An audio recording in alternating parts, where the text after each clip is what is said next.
94 when I became a legally blind, disabled veteran, 12 years of active service. I lost my central vision. I moved down the road here just off of Bee Ridge. In 2003, the Department of Transportation put street lampposts up on Bee Ridge here, but they put them right in the middle of the sidewalk rather than putting them in the utility strip. Well, and I contacted the government and asked them, why'd you do that? You know, I said, I'm legally blind, it's kind of difficult for me. And they said, well, I tell you what, it's okay because they are ADA compliant. I said, well, what does that mean? It's in the middle of the sidewalk.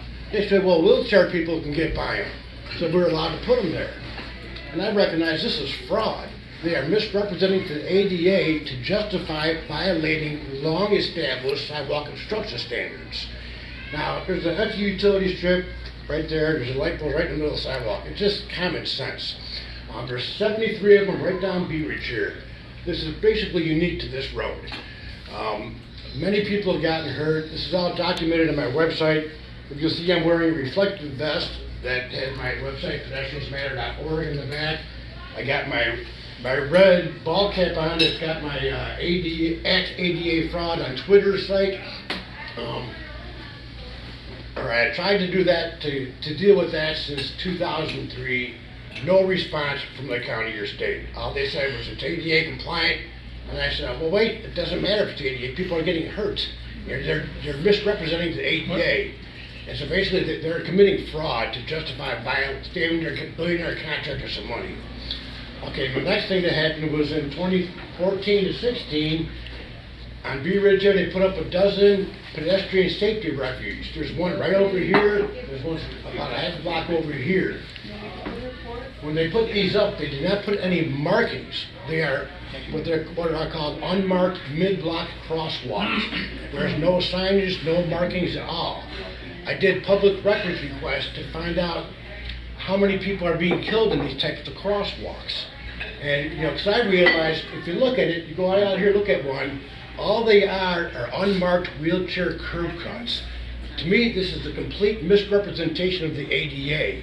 They're taking a wheelchair curb cut, putting it in the middle of the road. I call it a jaywalking curb cut. If you just stepped off that curb, got hit, you'd be jaywalking. So I did public records requests. I was a yeoman in the Navy. I know how to look up regulations and whatnot. And I looked up the regulations for mid-block crosswalks and found out how many lanes, how much traffic, what speed limit, where they're required.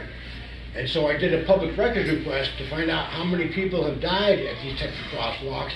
Well, they came back with saying there's over 4,500 in the last 25 years. And to get these records, they want to charge me $7,700. I said, no, I can't afford this. I said, instead, just tell me how many people have been killed at unmarked mid-block crosswalks. Not all mid-block crosswalks, just unmarked ones, like the ones we have out here. And they came back and said, well, we've only been following that since 2007, and there's been 1,571 killed. We'll charge you $2,200 for that information. I said, geez, I can't afford that either. I said, do me a favor, just tell me, of the matching records for those two requests, how many are male and female, and how many are over 18 or under 18? Just give me that data out of the stuff. They said, okay, we'll do that. Just for $104, we'll give you that information. I sent them the $104.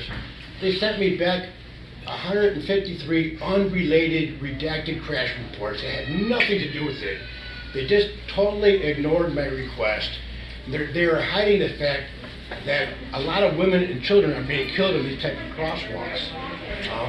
The reason I found this out, I've been researching news reports whenever a pedestrian is killed in Florida for the last several years. And I call this the misplaced curb cut effect. And the curb cut effect is if you put a curb cut somewhere, it doesn't just benefit blind people or people in wheelchairs. It benefits people on bicycles, mothers with baby strollers and whatnot. Well, if you put a curb cut in a place where it's not supposed to be, you get what I call the misplaced curb cut effect. You're not hurting people in wheelchairs. You're hurting like mothers with baby strollers, like Jessica and Lilia a few years ago up in Tampa. They were trying to cross an unmarked mid-block wheelchair curb cut, and she was pushing her baby stroller. Boom! They were both hit and killed. it was a kid racing, but if they hadn't put the unmarked crosswalk there, they would have never tried to use it. Another example was Isabel, 94-year-old woman using a walker trying to cross an unmarked mid-block curb cut, just like we got out here. Then there was Alexis, that was a schoolgirl. And I noticed, why are so many women being killed in these types of intersections? And so when I did the research, I found a couple of studies that say women are killed more often at these unmarked crosswalks simply because they don't walk as fast as men. Some people thought, well, that's not politically right to say that, but it's simply the truth. Normally 70% of pedestrian deaths are male and 30% are female. I think it's probably the opposite when it comes to these types of crosswalks. And anyways, I've tried, I call this a total misrepresentation to ADA. Especially with the putting a lamppost in the middle of the sidewalk and saying, it's okay, a wheelchair person can get by it, we can put it there. It just makes no sense.